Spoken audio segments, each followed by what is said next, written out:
Hello दोस्तों, मैं नरोत्तम गुजर आप सभी का अपने यूट्यूब चैनल नरोत्तम गुजर पर एक बार फिर से हार्दिक स्वागत अभिनंदन करता हूं। दोस्तों, जो आज का हमारा टॉपिक होने वाला है वो देखेंगे हम आज नाउन को कैसे पहचाने, यानी कि नाउन को मालूम करने के जो तरीके होते हैं उनके बारे में आज अपन जिक्र करेंगे। देखो, सबसे पहले नाउन टॉपिक चल रहा था अपना, उसी को आगे बढ़ाते हुए जैसे सबसे पहली बात, नाउन को मालूम करने के तरीके।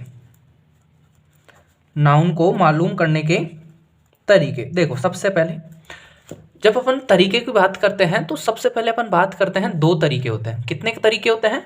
दो तरीके होते हैं। तो सबसे पहले अपन पहला देखते हैं, यानी कि एक सिंपल मेथड होता है। सिंपल मेथड होता है, इसी को अपन दूसरा नाम दे सकते हैं इमेज मेथड। देखो, फिर जो सेकंड है सिस्टमैटिक मेथड, जिसे अपन WH वर्ड मेथड भी बोल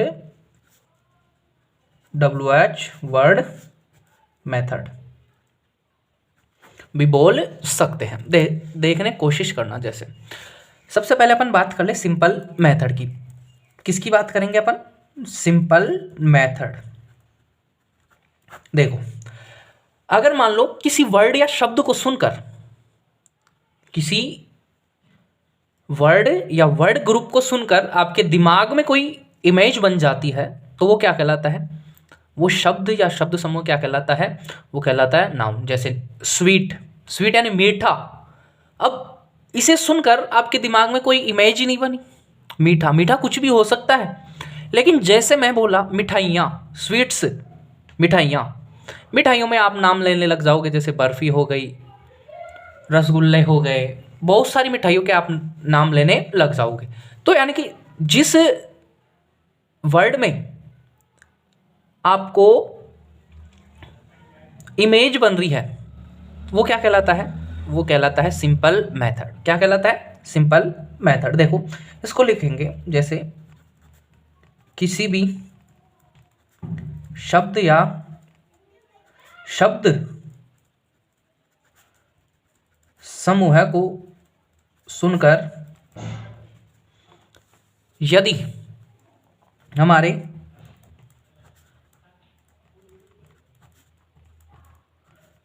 हमारे दिमाग में कोई इमेज का मतलब है चित्र, कोई छाया बन जाती है तो उसे या वह वर्ड बोल दो, या शब्द या शब्द समूह है, पूरा नाउन होता है। क्या होता है? नाउन होता है। जैसे देखिए, अपन बात करें स्वीट, ये क्या है? ये नाउन नहीं है। ये क्या है? नाउन नहीं है। अब जैसे बात करें स्वीट्स की, अब ये नाउन है क्योंकि इससे अपने पता चल रहा है कि ये, भाई, जिस चीज से अपने दिमाग में कोई इमेज बनने लग जाए उसे अपन बोलते हैं सिंपल मेथड, और वो जो उसका आंसर होगा वो क्या होगा? नाउन होगा।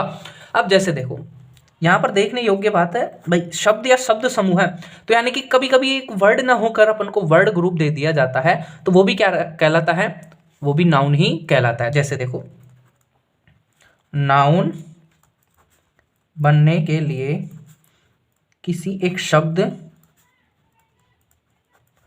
शब्द का होना जरूरी नहीं होता। कभी कभी कई सारे शब्द मिलकर, शब्द अर्थात वर्ड ग्रुप यानी कि शब्द समूह क्या कहलाता है? शब्द समूह भी नाउन हो सकते हैं। क्या हो सकते हैं? नाउन हो सकते हैं। जैसे देखो, ए वेरी ब्यूटीफुल, है ना? Beautiful girl in A red shirt. अब देखो, ये पूरा वर्ड क्या है? ये पूरा नाउन है। ये क्या है? पूरा नाउन है, लेकिन यहाँ पर ये क्या है, पूरा वर्ड ग्रुप है। ये क्या है, वर्ड ग्रुप। ये पूरा जो यहाँ से लेकर यहाँ तक है ये नाउन है। जैसे देखो, a very beautiful girl in A red shirt, यानी कि एक बहुत सुंदर लड़की किस में है, रेड शर्ट में। अब अपन बात कर रहे किसकी है, ओनली गर्ल की। किसकी बात कर रहे हैं, ऐसे बोल सकते थे गर्ल लड़की, लेकिन वह लड़की जो बहुत सुंदर भी है और रेड शर्ट भी उसने क्या कर रखी है, पहनी हुई है। तो देखो सीधी सी बात करें अपन, तो ये क्या हो गया, नाउन या नाउन ग्रुप। तो देखो अपन ने सबसे पहले सिंपल मेथड देखा। सिंपल मेथड में किसी भी शब्द या शब्द समूह को सुनकर अगर आपके दिमाग में कोई इमेज बन जाती है या हमारे दिमाग में कोई इमेज बन जाती है तो उसे अपन क्या बोलते हैं, नाउन बोलते हैं। अब देखो जैसे अपन जो इसका नेक्स्ट मेथड है वो देखने की कोशिश करते हैं। जैसे देखो, जो इसका जो नेक्स्ट मेथड था वो था WH वर्ड मेथड। कौन सा था, WH वर्ड मेथड। इसमें और कुछ नहीं होता, अपन WH वर्डों के जो आंसर होते हैं वो क्या कहलाते हैं, कुछ WH वर्ड्स ऐसे हैं, मतलब आपके 3 WH वर्ड हैं, उनका आंसर हमेशा नाउन या प्रनाउन होता है। क्या होता है, हमेशा नाउन या प्रनाउन होता है। तो देखो अपन नाउन तो पढ़ रहे हैं, लेकिन साथ साथ में कुछ रूल्स हैं जो सभी के लिए लागू होते हैं, तो उनको भी अपन पढ़ते हुए चलेंगे। तो इसको देखो, जो दूसरा मेथड है WH वर्ड मेथड या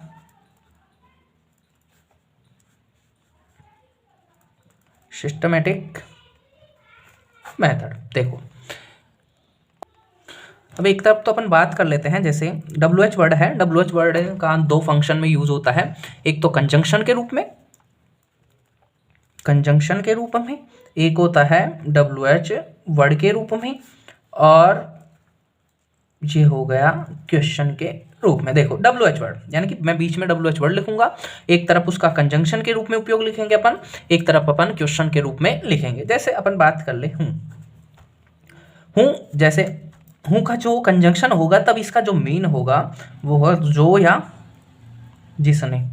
अगर मान लो ये क्वेश्चन है, क्वेश्चन जब अपन पढ़ना सीखेंगे, क्वेश्चन बनाना सीखेंगे, उस समय बताऊंगा कि कौन और किसने। और हूँ के बारे में अपन को सबसे मोस्ट इंपॉर्टेंट बात याद रखनी है कि हूँ होगा वो हमेशा सब्जेक्टिव प्रकृति वाला होता है, यानी कि उनका जो आंसर होता है वो क्या कहलाता है, सब्जेक्ट कहलाता है। क्या कहलाता है, सब्जेक्ट कहलाता है। अब जैसे देखो अपन बात कर लेते हैं हूँ, किसकी बात करते हैं, हूँ यानी जिसे, जिसको। कंजंक्शन के रूप में होगा तब इसका आंसर होगा जिसे, जिसको। और जब ये क्वेश्चन होगा तो इसका आंसर होगा, जो इसका मीन होगा, किसे, किसको।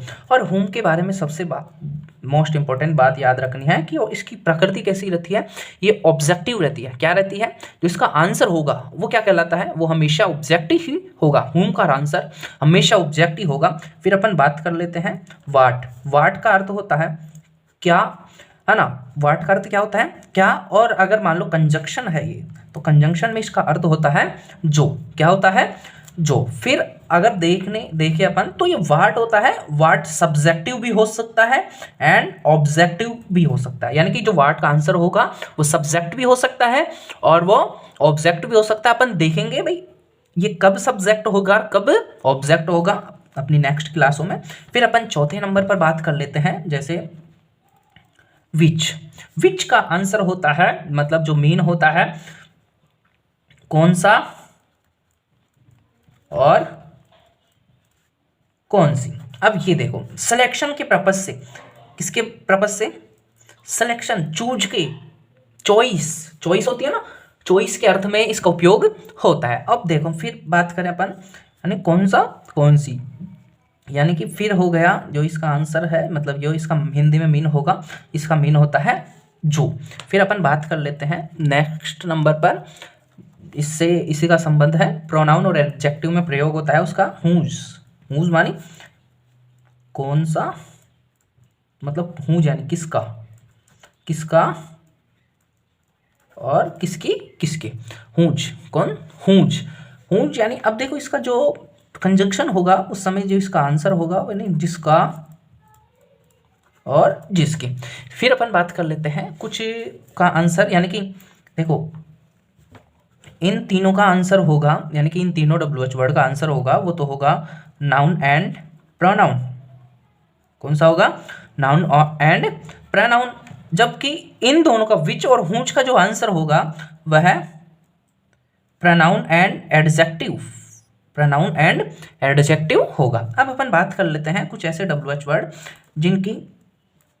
जिनका आंसर हमेशा एडवर्ब होता है, जिनका आंसर हमेशा क्या रहता है, एडवर्ब होता है। जैसे जिसे अपन एमपीटीआर के नाम से भी जानते हैं, हाउ, वेयर, व्हेन, वाई।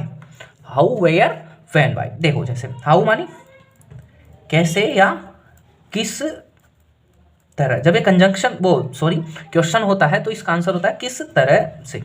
फिर अपन बात कर लें, वेयर स्थान के लिए आता है, प्लेस के लिए। वेयर यानी कहाँ या किस जगह, कहाँ या, जब ये क्वेश्चन होगा तब इसका मीन होगा क्या, कहाँ या किस जगह। व्हेन, व्हेन यानी कब या किस समय, कब या किस समय। फिर वाई, वाई का जो हिंदी मीन होता है क्यों और या किस कारण से। अब अपन इसकी क्वेश्चन होता है, जब ये क्वेश्चन मतलब कंजंक्शन होता है उस समय भी इसका मीन देख लेते हैं। हाउ, हाउ यानी कैसे या किस तरह से, तो ये हो गया जिस तरह से। अब ये कहाँ, तो ये हो गया जहाँ या जिस जगह, जहाँ या जिस जगह। फिर अपन बात कर लेते हैं व्हेन, व्हेन मानी कब, कब का हो गया जब, और या जिस समय, जिस समय।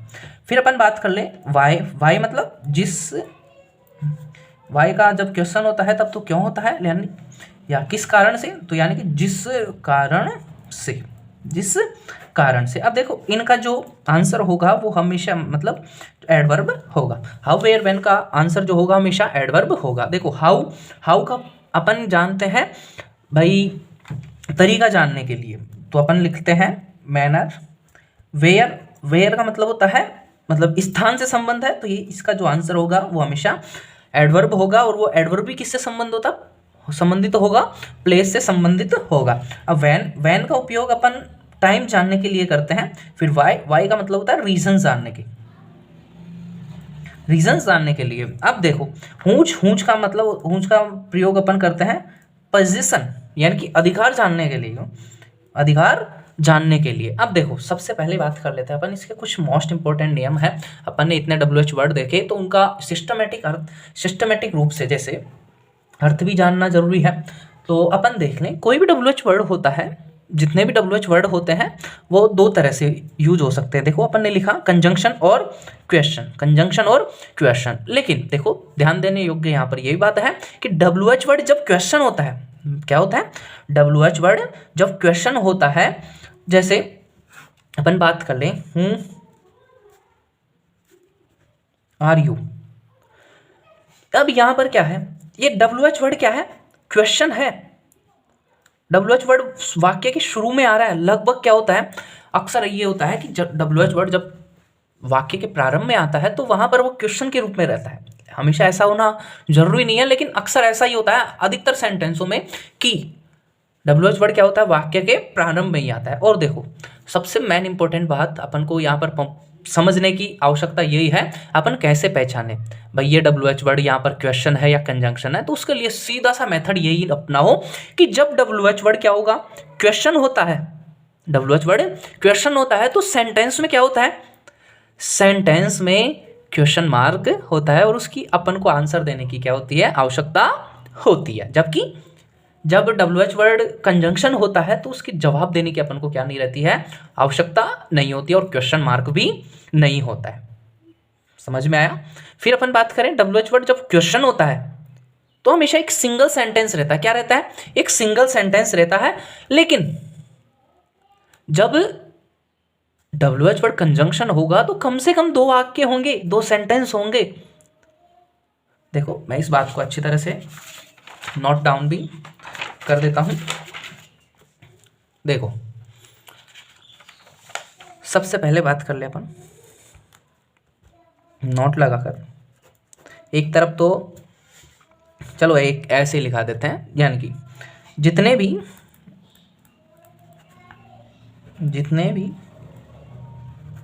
WH वर्ड होते हैं उनको क्वेश्चन तथा कंजंक्शन दोनों, क्वेश्चन तथा कंजंक्शन दोनों तरह से यूज किया जा सकता है। देखो WH वर्ड जब क्वेश्चन होता है तो हमेशा क्वेश्चन मार्क, WH वर्ड जब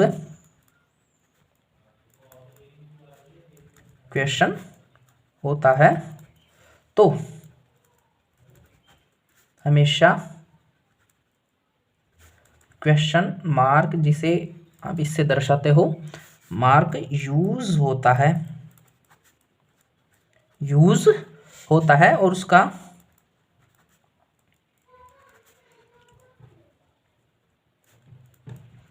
आंसर देने की